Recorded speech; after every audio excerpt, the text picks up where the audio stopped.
7 अगस्त current affair. हाल ही में किस भारतीय पहलवान ने टोक्यो ओलंपिक में 57 किलोग्राम फ्री स्टाइल वर्ग में रजत पदक जीता है? इसका सही आंसर होगा रवि कुमार दहिया, ऑप्शन ए। आइए इसके बारे में थोड़ा डिटेल से जानते हैं। भारतीय पहलवान रवि कुमार दहिया ने शानदार प्रदर्शन करते हुए रजत पदक अपने नाम किया है। 5 अगस्त 2021 को 57 किलो फ्री स्टाइल वर्ग के फाइनल में रवि दहिया को दूसरी वरीय रूस ओलंपिक समिति के पहलवान जाऊर रग्वेज से 7-4 से मात दी। गौरतलब है कि ओलंपिक में सिर्फ अभिनव बिंद्रा ही व्यक्तिगत स्पर्धा में अब तक भारत के लिए गोल्ड जीत पाए हैं। अभिनव बिंद्रा ने बीजिंग ओलंपिक 2008 के 10 मीटर एयर राइफल स्पर्धा में यह सुनहरी उपलब्धि हासिल की थी। मोटो जीपी इंडिया के लिए कंपनी ने निम्न में से किस अभिनेता को अपना ब्रांड एम्बेसडर बनाया? इसका सही आंसर है बी जॉन अब्राहम।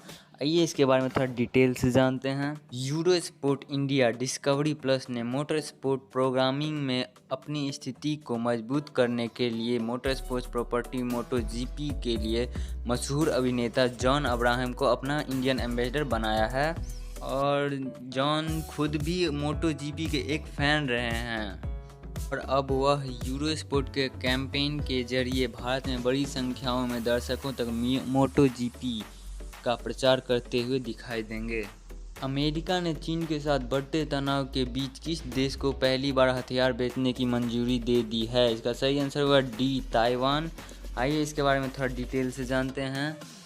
अमेरिका ने चीन के साथ बढ़ते तनाव के बीच ताइवान को पहली बार हथियार बेचने की मंजूरी दे दी है। अमेरिकी विदेश विभाग ने ताइवान को 750 अरब डॉलर के हथियार को समझौते की मंजूरी दे दी है। ताइवान के विदेश मंत्रालय ने यह कहा है कि यह निर्णय अमेरिकी सरकार के ताइवान के प्रति प्रतिबद्धता को दर्शाता है। अमेरिका ने यह फैसला ऐसे समय में किया है जब चीन और ताइवान के बीच तनाव बढ़ता जा रहा है। अगर हमारी मेहनत पसंद आई हो तो लाइक और चैनल को सब्सक्राइब कर लें और अपना एक्सपीरियंस हमारे साथ कमेंट के जरिए बताएं।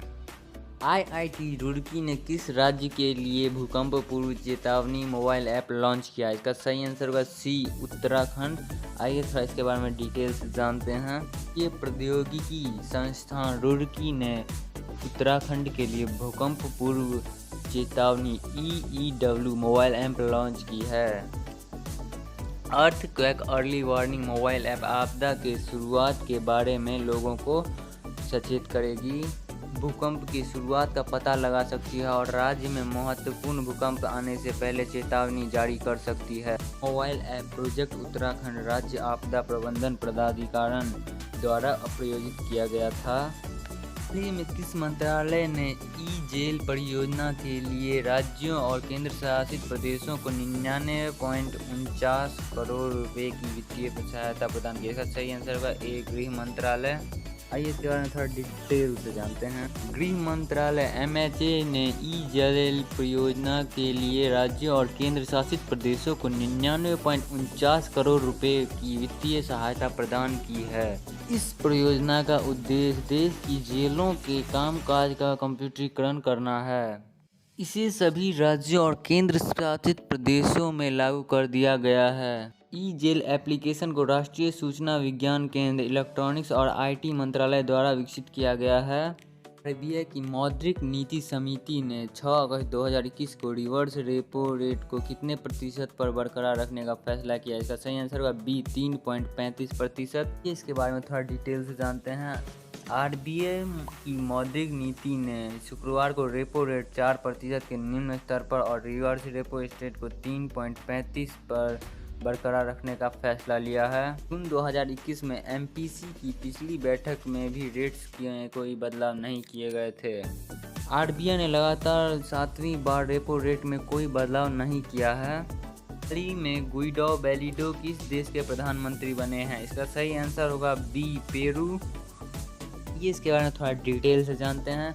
पेरू दुनिया में तांबे का दूसरा सबसे बड़ा निर्यातक देश है। इस लिहाज से यह समृद्ध देश है, लेकिन देश असमान विकास का शिकार है। इस आबादी का बड़ा हिस्सा गरीबी में जी रहा है। हाल ही में रॉकेट हमले के जवाब में इजराइल ने किस देश पर हवाई हमले शुरू किए? इसका सही आंसर होगा ए लेबनान। आइए इसके बारे में थोड़ा डिटेल से जानते हैं। बीते 7 सालों में यह पहला मौका है जब इजराइल ने लेबनान पर एयर स्ट्राइक की है। इससे समझा जा सकता है कि दोनों देशों के बीच रास्ते किस हद तक बिगड़ चुके हैं। ईरान ने इस सप्ताह रॉकेट हमले की कई घटनाएं हुई है जो इजराइल के सीमा पर केंद्रित है। राजीव गांधी खेल रत्न अवार्ड किस नाम से दिए जाएंगे? इसका सही आंसर है डी, मेजर ध्यानचंद। आइए इसके बारे में थोड़ा डिटेल से जानते हैं। मेजर ध्यानचंद का जन्म 29 अगस्त 1905 को प्रयागराज में हुआ था। इन्होंने 3 ओलंपिक गोल्ड मेडल जीते जो कि 1928, 1932 और 1936 में खेले गए थे। हॉकी के जादूगर के नाम से भी जाना जाता है। का निधन 3 दिसंबर 1989 में एम्स न्यू दिल्ली में हुआ। 29 अगस्त को ध्यानचंद जयंती को हम लोग खेल दिवस के रूप में मनाते हैं।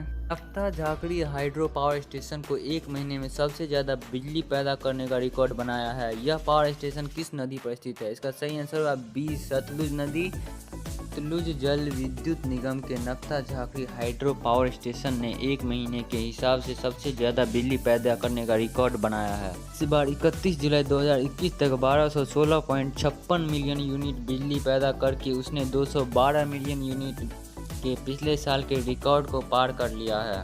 नफ्ता Jhakri hydro power station Sutlej नदी पर है और हिमाचल प्रदेश में स्थित है। करंट अफेयर्स का PDF टेलीग्राम पे मिल जाएगा जिसका लिंक हमने डिस्क्रिप्शन में मेंशन किया हुआ है।